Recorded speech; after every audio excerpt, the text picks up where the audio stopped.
Ladies and gentlemen, welcome back to week 6 of the NUEL PUBG Winter Series. We had a great first game in our matchup in Growl, and of course, we had the number 1 seed, Healing Legends, taking the first game. Comfortable 10 kills in their lineup. 44 players are in our lobby for game number 2, and we switched the map to Miramar. And once again, joining me is Mr. Crumsby. How are you doing, sir? I'm doing good. It's nice to see Team 11 being so consistent with the amount of wins and kills that they can rake in every single game. And so I think right now it is the team to beat.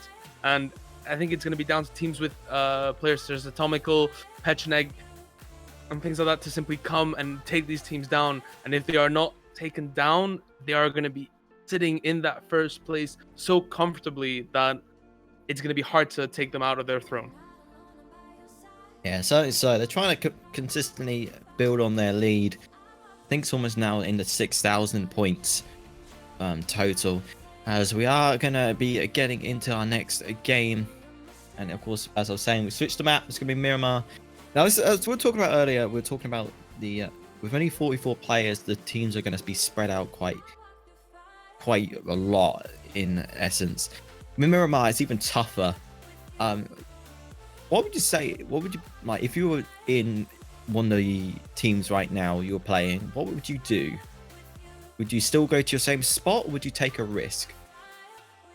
I think in a game where placement is so important, and every single game counts towards your leaderboard position, I think it's down to them to decide whether they want to make a risk. But me personally, I would say play it safe, because in this situation, better safe than sorry. If you decide, oh, the plane is close to prison right now, we're looking over prison, let's go prison. If then another team decides to contest you, then you have two options left. Either you fight them, and that could be the end of the game for you, or you have to move to another position of looting, which wastes you precious looting time, and then you'll be slightly handicapped getting into the next stage because of this, unfairness that you have.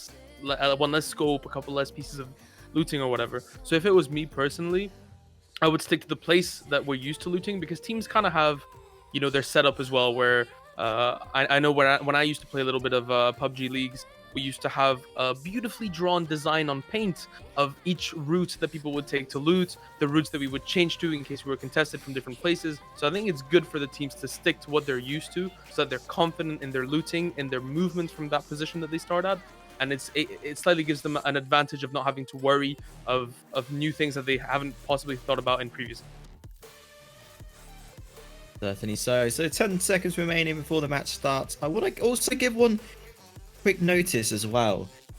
Pro players, by the way, who are from the Montfort University, the second place team right now, are not actually here this week, or haven't been in these first two games. So Swansea Storm Red on the Swansea University, that's the Atomical and Crew side. They had about 800 to 1,000 points to make up to try and sneak up to that second place.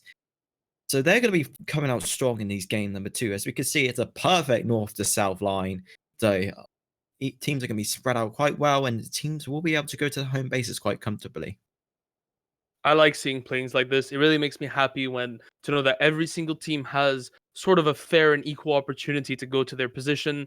And because, if it's a very south-centered plane and teams are playing in La Corberia or El Pozo, and they're forced to take a vehicle and drive for the first 5 minutes of the game to actually start looting, then the zone procs south side, it just leads them to be in such a bad and unfortunate start to the game. So I think a plane like this really gives an equal opportunity for everybody. And in the previous games on Miramar, we've seen Picado actually quite contested early on, and a big point of pivot around the map where teams have a lot of different positions in this Picado where they can take camp. But today it looks like only one team is going to be landing there, giving them a really safe start to the game, looting, and then right bang in the middle of the map, so they can easily move to any other position depending on where this first zone procs in a couple of seconds. Well, I can see we've got two teams are going to be fighting. Where do you control? That's going to be Unity and Grinny, Bogey and Crew as the first zone. Well, first zone will be up already. An M4 picked up on the side of Greeny. Great start for him. Teams will start to spread out. It's phase 1, of course, early game. Trying to pick up as much loot in this first 5 to 10 minute phase. But with only 44 players, it's going to be sort of an easy road for most of these teams to get up these M4s, pick up good ARs, good scopes, good utility in hand. So, Grumsy, where would you land? Where's your personal preference when on this map? There's something that Miramar has that other maps maybe do not, and we're seeing it right now. There is a big road that goes all the way around Miramar that allows for easy movement outside to kind of enter the zone from any position you would want to. And I think that I would choose to land at any position that has an easy sort of movement into that big traversal road around the map, because it gives you.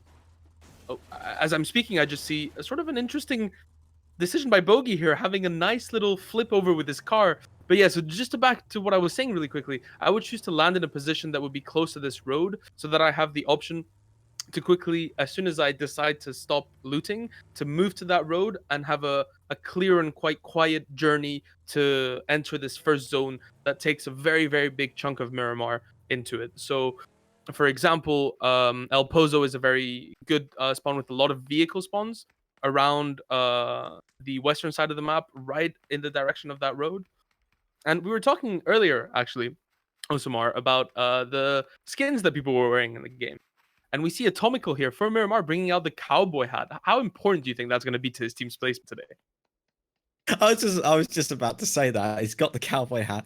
Maybe hoping to bring him some more luck, as I think they came top 4 in the first game, so wanting to get that chicken dinner in the second game. So maybe the cowboy hat is a bit of inspiration to him. As we can see, Team 6, just essentially every team right now has got an open town or area to get lots of loot available to him.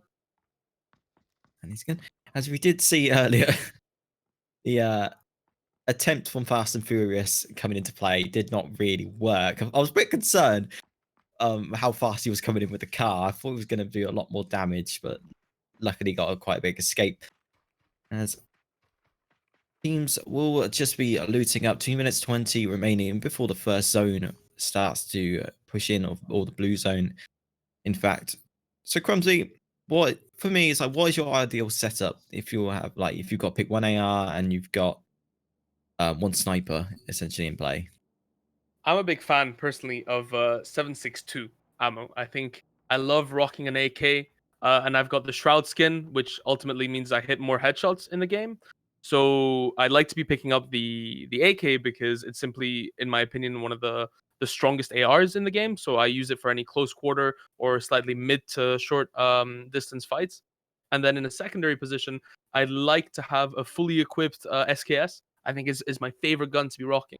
Um, because equipping, for example, a lightweight grip on an SKS allows it to have almost no recoil between each and every single shot you take, and it just kind of gives you this rifle that has almost no recoil between shots and does an insane amount of damage and can pop level 2 helmets in one shot. So it's a setup that I love kind of having, and since I like to play further away from where the fights happen, up in the hills by cliffs and things like that, I think it's an ideal setup for me. But what about you, Osamar? I think on the classic, I like to run an M416, like get all the attachments going. I prefer to play with a hollow more than any other scopes. I'm more of a guy who likes to play close up action, or if I have to have a car 98 with rocking a 4 times. But towards the late game, I'm more of a guy who likes to have more be up close in the action. As we can see, Bucko will spot one player. That's gonna be Young rotating over. He did spot the player, but he's not really gonna be doing too much with that. As we are on board with Team 10 right now. I wonder if they be able to catch this. As Young is actually going to be pushing up here. And the crossbow has come out, as we were talking about earlier. I don't know if he's actually meaning to keep this. The Indy a bit of a pickle right now. As actually, I don't think he's actually seen Young. Young's finally going to be pressuring some fire. Well, he's going to be pushed away as the Indy's. I think he's going to go for this. He has got the crossbow in hand. Indy is trying to find one. Locks up the shot. Misses. And it's going to be forced to fall back behind this caravan right now. As I say that, Deeplex is going to find Bucko. That's going to be the first knockdown. And Granny and 2 up top. As Connor will be able to catch Indy out. And it might be the first confirmed kill. And it is. The Indy's going to fall. First blood to Team 25. And Granny and crew are in big trouble. He tried to commit to that crossbow play. He thought maybe this is the team that will disband. If I hit him with a crossbow, it'll be one less team to compete with. Unfortunately, he tried. He didn't make it. So now we're going to see Team 10. They have the info that they're rezzing. Sorry, no, they're not rezzing. My mistake. He's going to be hiding behind. So Greeny is going to be able to get the confirmed kill here. And Unity Evolved is watching still from this roof. Such a powerful position. He's going to get taken down by Duplex, who is actually all the way in the factory, I believe, shooting him with a car. Now, that is a very, very nice shot coming in just through the two kind of metal barriers that he was hiding behind. There was a little gap in between. And now, Young Snot is still knocked, but I don't think they actually know where he's crawled out to. And Duplex and Magical Farts both have a vision over him, so they might actually be able to get a res off here.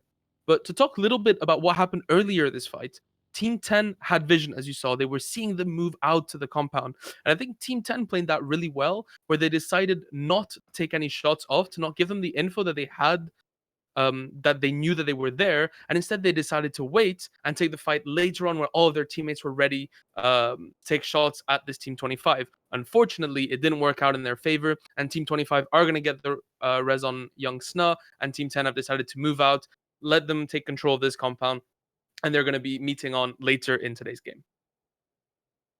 Yeah, so both teams exchanging kills and knockdowns, but Team 10 deciding to get out of the fight. It's not worth it. Going into the little shack right here, see if they just going to med up and anything. It's just Grinny and Unity remaining. And of course, it's early games, so some teams might not even have the full set of first aids. Even on Grinny, he hasn't even got a scope on this M4 right now. It's got grenades, got bandages. No red dot in sight, my friend. And I think that's the big danger, as we were talking about earlier, of landing in these little compounds that already don't have a lot of loot. And if you land and you're then contested, you're in trouble. Because not only can you lose players like Team 10 situation here, where there are now only 2 players left in their team, but they also come to a point where they have absolutely nothing to their name. Greeny has an M4 with 2 mags, 2 grenades, and a couple of bandages. And that's all he's got here till he finds other items to complete his inventory. And so I think it's very, very dangerous to then be coming in the later stages of the game with so few items to be able to compete with the other teams who are going to be landing in El Pozo, in Los Leones, and who are going to get kitted up completely coming into the later zones of the fight. And as we're talking about Los Leones, 2 drops already in play on the side or in the game itself. Team 11 and Team 17 could both contest for these, with Team 11 more favoring the north side. But I don't think we're going to see too much more action. We see the team at the top going to Lacovia as the rotations now start to fold. Phase 1 still in full effect. Just over 1:30 remaining before we find out the next destination for these players. But after the early exchange from Team 10 and Team 25, I think the action is going to start to calm down. Finally, Grinny, I think, has managed to rescue a 3-time scope with his gun. Now, speaking on Los Leones, actually, in my opinion, there's a very big danger with Los Leones, and a very big danger in PUBG in general, and in kind of the mentality of players, is that you always just want to have more loot. You want to be looting more. You want to go find a car. You want to find a better scope. You want more heals. And the problem with Los Leones is that it's so big that you can kind of get lost in this cycle of your team spreading apart from each other and looting different buildings in Los Leones. And since it's so big and it's so often in the first circle here, it can take a very long time for other teams to push in. But by the time other teams push in, they can get kind of confused in the timings that are happening with the zones. And you can see here that there's one player all the way at the top right of the town, and if he gets caught out by a team pushing in, he is nowhere near the rest of his teammates they're not going to be able to help him here. And so I think that's a big danger with Los Leones, and they need to realize that now is the time to group up. Now is the time to stop looting. They have enough loot. So stop looting, meet up as a team, and start taking control of the building, and start watching over the entrance of Los Leones, as we see right now Team 7 slowly making its way down to the southern road of the map, rocking right now 4 Mirado vehicles, which in my opinion are probably the coolest vehicle in PUBG. What do you think, Osamar? What's your favorite vehicle in PUBG to be riding in? No, I'd fully agree. One of the coolest vehicles in the game. I'm a bike guy though. I like the classic 2 bike. Maybe not at the start of the game when we had the issues of where it was a bit unstable. But I like what Team 7 are doing right now. They've managed to rescue 4 vehicles, which in PUBG is actually quite difficult, especially in the more favored esports mode of the game. So finding 4 vehicles, great stuff for them. So their rotations are always going to be on point. And as I say that, Reed decides just to have a bit of bumper car action. As we will see them all park up their cars very nicely. As Yates' team will be continuing to loot on. Phase 2 is in. And just over a minute remaining before the circle will start to push the players in even closer. And look at the circle. We've got Hacienda, we've got San Martin, and a couple more spots available. We've already got many teams already lurking in these positions. Here we're talking about Marados. Another one's going to be taken here by Team 17. And you were mentioning the importance of vehicles in PUBG. And I think it's very, very important to realize that later rounds in the game, when you're in these, in the previous game where we saw this huge open field with no cover whatsoever, bringing vehicles with you at every step of the way can just create this mobile cover that you can hide against when other teams are fighting you, drop it down. It's even known in PUBG to break the vehicle so that other teams cannot sort of scope at you underneath. Now, I'm not sure what these players are doing here. They're just enjoying the view. It's a nice road down in Miramar. It's a nice car. And they're slowly going to be making their way down this road to reach this new zone that we have in this phase 2 that is about to start in 10 seconds. Yeah, it looks like Team 17 are going to start to rally together now. And question from the chat, why do people in PUBG always wear no pants? What do you think, Clumsy? I think it's almost I don't want to say a stereotype, but at the start of PUBG, where skins were more of a rare situation, people didn't have really many of the new cool skins that arise with the battle pass that came out in PUBG, the everything like that. It's almost a competition as to how naked you can get your character, and there was a big thing where no pants for a while was considered to be good luck in PUBG. And I believe it's kind of outdated now. But I know that my character, I got her a little pair of summer pants, and I believe that it is what brings me luck in every single one of my games. And who knows? It's one of these things where if it makes you more aerodynamic, maybe you can get to the zones faster. And right now, I'm just in awe, kind of watching the situation. To cut my train of thought completely, seeing this player just holding an angle with his sniper with 4 players just trying to jump up on this hill. And I think that is one of the biggest dangers with Miramar, is to get stuck up on these hills in situations where you then have to get out of your way to come down.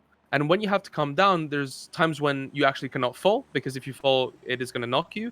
And so players have to be very, very difficult when they move onto the hill where Team 25 is right now, because it can be very, very dangerous later on in the game as the zone gets smaller.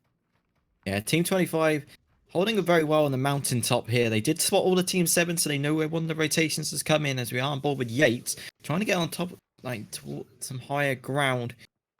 Reed. But Edward's going to start rotating towards player 25, as shots are going to come in towards Team 7. That is going to be at Team 25.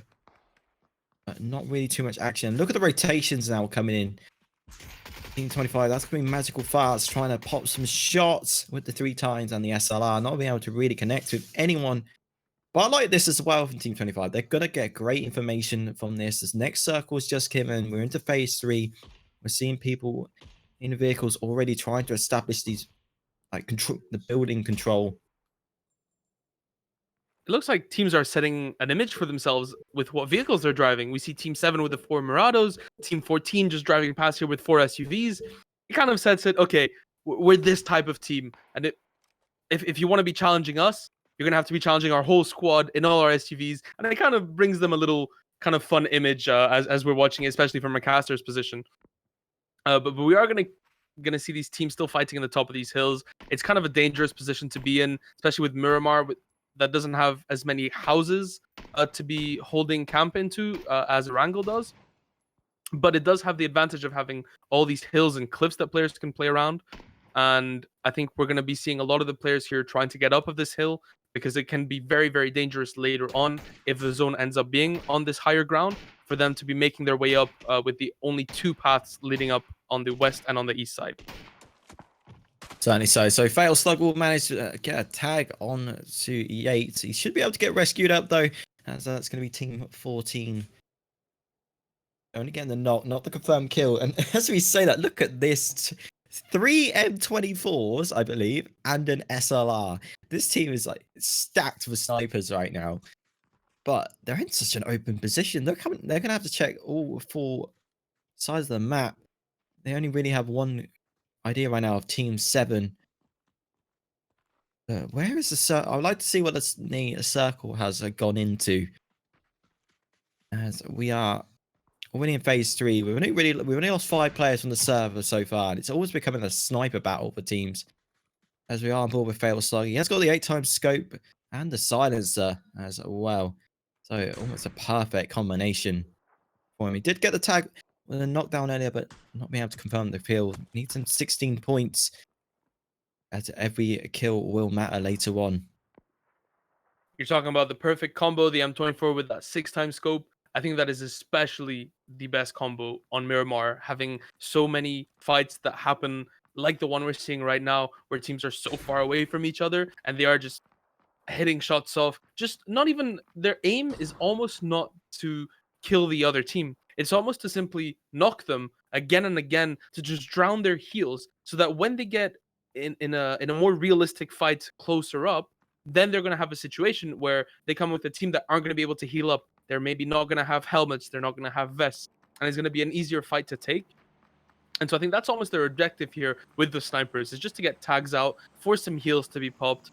And we're going to see them change to another hill right now, which I think is even higher ground, where they're going to be able to do even more damage with these snipers and these high scope. Certainly so. But as we look at it, as Collins is actually going to get knocked down by the blue zone. Actually, no, as I said, Dan Bridges, who unfortunately was one of the first to be knocked out in game 1. He's trying to get a bit of revenge right now. See if we can tag up this player who is stuck in the blue zone. This is Team 21 firing with this SLR. As you was talking about earlier, a lot of players are trying to ascend towards the high grounds as Lumia will actually, I think, manage to confirm that kill as Collins will be knocked down. And teams are just stuck in the blue right now. This is pretty concerning. With only 44 players entirely in the map, you'd expect them to be almost instantly out of the blue, especially when it's in phase 4. So this thing is going to be doing lots of damage very quickly. As you see, Yugi is going to fall. Luke and Team 1 is falling one by one. Team 1 is in such a bad position right now. They're losing players to the zone. They don't have the heals to be camping in the zone for so long, and they have nowhere to exit out of. So all these players with their big scopes, as we were saying earlier, are just taking them down one by one. And a very interesting thing to realize here is all these players are getting knocked by the zone. So nobody actually gets points for them being knocked by the zone. However, if a player is able to finish them, even if they got knocked by the zone, if you then finish them, the points belong to your team. So there's something that's very important here is they know that they're struggling with the zone. Just spend a couple extra minutes keeping that pressure on them. And as you saw, Lumina managed to actually finish a knock right there. That's an extra 16 points that he almost doesn't deserve, but because he managed to commit to that situation, he pulled those points for his team, even though he didn't actually get the kill in the first place, which is why it's very, very important to be careful with that zone because it can put your team in such a disadvantaged position. Oh, we're on board with Dplex. Oh, I thought that connected, unfortunately. But the second one does. Headshot comes in. Team 17 about might lose a player right now, and I think there's only 2 of them available. As you're on board with Team 25, Young, Plex, and Farts. They did lose 1 player in the start. The game number 2 in that early fight. But they are starting to recover right now. As we see the rotation is going to be forced for players. Only Graveyard, I think, was the viable option for teams. Or you have to take the Mountaintop. It's going to become, once again, a late game scenario. People who are in the circle, which side of the hill do you take? Do you take the Graveyard side and establish control in Graveyard? Or do you go to the Mountaintop, but then risk of later on it gets switched and you're going to have to force your way down the hill, which is going to be easy targets for your other teammates? I was talking earlier with the previous zone about how I believed it was important to take the higher ground, as it was maybe more likely for the zone to end up in the higher ground. But as we've seen now, it's not. And so now a large portion of it is actually on the right side. So it's almost better for teams to take the lower ground. And we saw actually a lot of the teams make the commitment to the higher ground here. And it's now forcing almost I think it's about 7 of the teams here who were on the higher ground moving out, and just they get players taken down. The zone is also right behind them, and it's just such a bad position for a lot of the teams to be in. Even Magical Farts right here from Team 25, who is watching over the teams coming in, he's getting attacked from behind as well. And so it's just a chaotic situation here. As teams are trying to get down past this cliff, while the zone is just slowly creeping its way forward, and is going to be doing a lot of damage to these players as they're moving into this rotation. Yeah, Team 25 are going to get caught out. That's going to be Plex going down. As Team 3 is also going to get knocked down in the zone. That's going to be Magic Farts actually confirming that kill. As we are on board with Bogey. Still 3 players that were alive for Team 3, but here's you go. The kills are going to start to come into transition as this zone will be getting smaller and smaller. And this is phase 4. The zone will be tanking a lot of damage, especially when it gets in towards zone number 5. As Yar on board with Bogey. Bogey, he has got this M24 available to him. But only full-time scope, but he's got to move as well. And he's towards the inside of the cliff. But Team 7, it's a shooting spree for them as they will manage to take out 1. But as I say that, Reed finds 1. He's going to try and get the 2nd. Can he connect? Oh, he's going to have to reload. Team 3, no, not that gun. He's got no bullets, my friend. SLR will come in, but he gets tagged down. Team 2, actually out of nowhere, as now Play Games actually managed to take down Reed. And Jester will also fall. And Team 7 gets eliminated. And that is the end of all the teams who are in the hills. There is still the players who managed to get away from the north side, but out of all the 3 teams, or even 4 teams, sorry, who were escaping towards the south side of the hill, all of them got taken down because they were fighting between each other. And as the last 2 teams were making it almost to the end, Team 2 was there watching over the side and just managed to punish anybody trying to make it past. And now Team 2 are in a position where they have a couple of seconds before they need to make any movement. But they are protected by buildings, and they have the cliff on their left side, which they can use as sort of a half cover, per se, to kind of eliminate where they need to be careful of the enemy players shooting them from.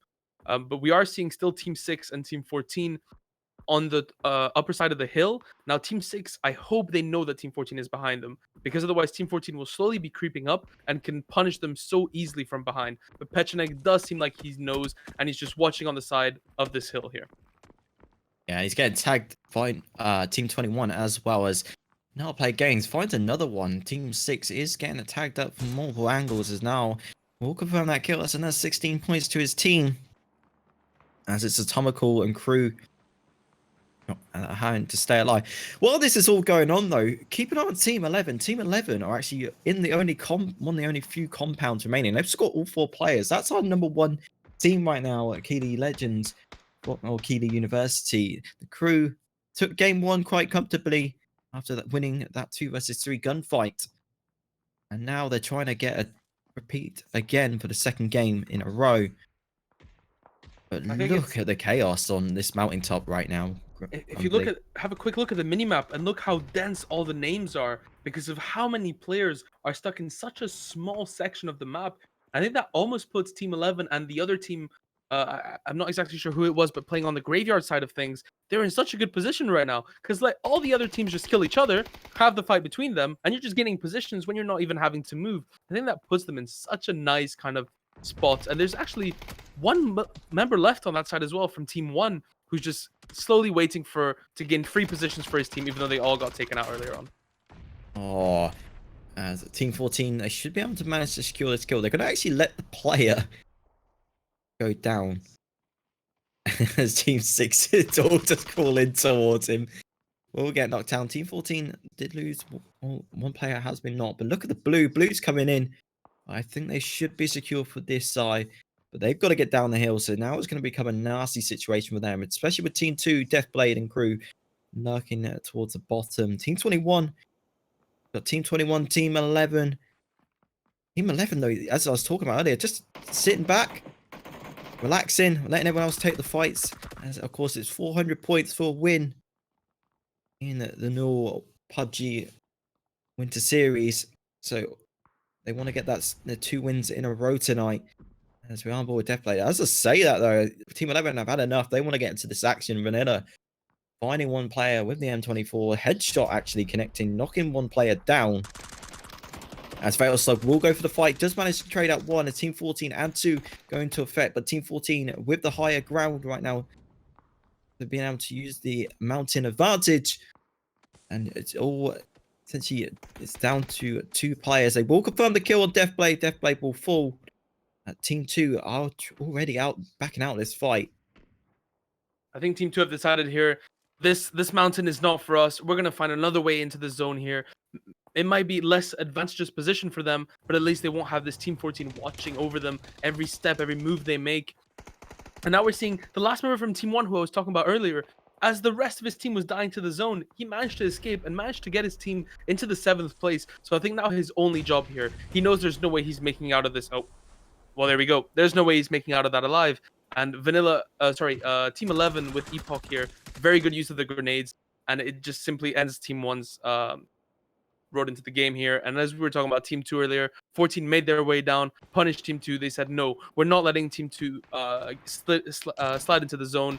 So now it's only going to be Team 21 that's going to be sort of a barrier between them and entering the zone on this high ground.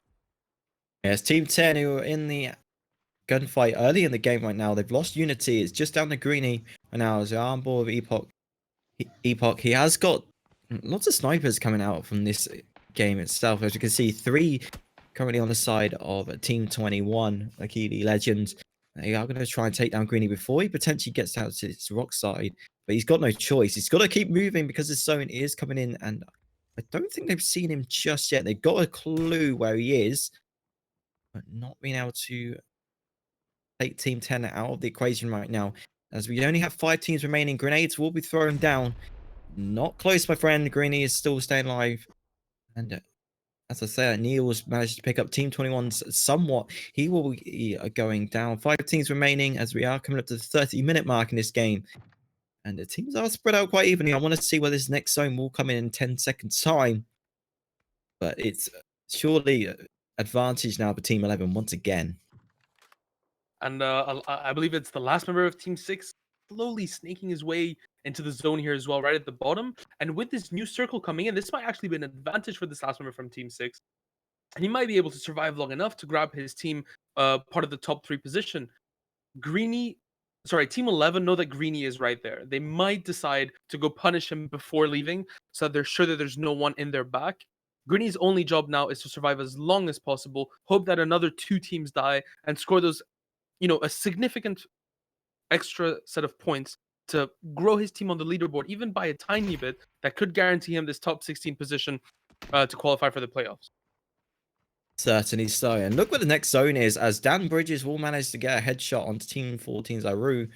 He will get knocked down, so he's going to have to force his teammates who will go for the res. As somewhat, it's actually going to push onto this. He wants to try and maybe catch the players out. He knows the res is going to be coming into effect, as the res will actually come in transition. He's got the AK-47 with the red dot in hand. He is on top of both the players as the zone will start to be coming into play. Spots one.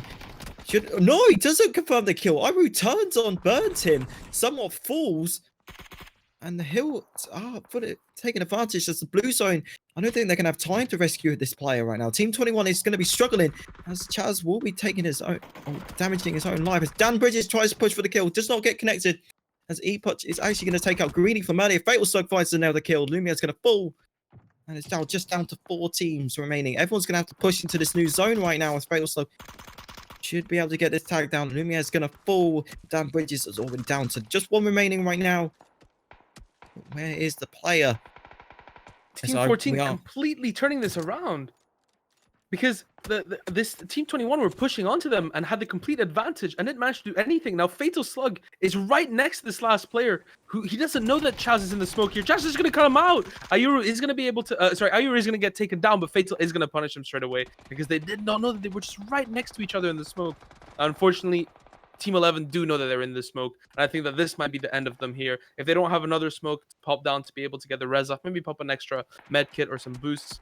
Team 11 are going to be watching that smoke, and as soon as it fades, is going to be down to this last member that I was mentioning earlier. It Tarted here from Team 6, who is just crouched down. He says, okay, I'm going to let everybody else fight here. I've secured my team 3rd position. I see Team 11, and they're fighting someone else. Let them kill the other guy, and now it's Team 2. and then hopefully maybe he can score an extra kill. That's an extra 16 points that he scores for his team. So Retarded here, he doesn't even want to get involved. And as I say that, he manages to get a kill on Omni Toaster. So this might actually be doable for Retarded if Team 11 take out Fatal Slug, or sorry, if actually Fatal Slug takes out another member from Team 11, Retarded could kind of team up together, not actually teaming up, of course, but acting together to take out this Team 11, then leaving them in a one-on-one situation. Certainly so, but I think it's going to be very difficult as the nades will fly, and I don't think that's going to land anywhere near Vanilla. Not close enough, my dude. And already M24's on 3 of them on the side of Team 11. They're going to be trying to secure this second win right now, and it's a three-man team against 2 solos right now. But the circle surely is going to give him the full advantage. Epoch will find Fatal Slug. That's going to be him going down. They know where the last player is. And you're going to have to move, my friend, as the push will be coming in. But there's sorting him in the back. Would have win a chicken dinner. Keely Legends are going to pick up a second chicken dinner of the night already. They picked up the first from Engrowl, and now a second once again. I think that's 5 kills though in this time. So less kills, but overall, the most important thing here, 400 points for another chicken dinner. Second in a row. Could this be 3 chicken dinners? Could this be a perfect night for Team 11? We'll see, I guess. And I think just to quickly talk about this last situation here, we had a very nice play here from the last member of Team 6, as he was simply, there comes a time in the end game that you need to decide, do I just try to go for kills, or do I just decide to hide, let the others team fight between them, and secure those points for the position? So I think the last member targeted here from Team 6 did the best play he could, and just decided to wait and kind of secured Atomical with his team the second place, the extra points, and puts them that much higher up on the leaderboard for the second game of the week series. Yeah, certainly so. So 2 chicken dinners for Team 11. Are they going to potentially make it 3 in a row? Join us in a few minutes' time as we'll find out. Don't go anywhere, guys. The PUBG NUEL Winter Series continues soon.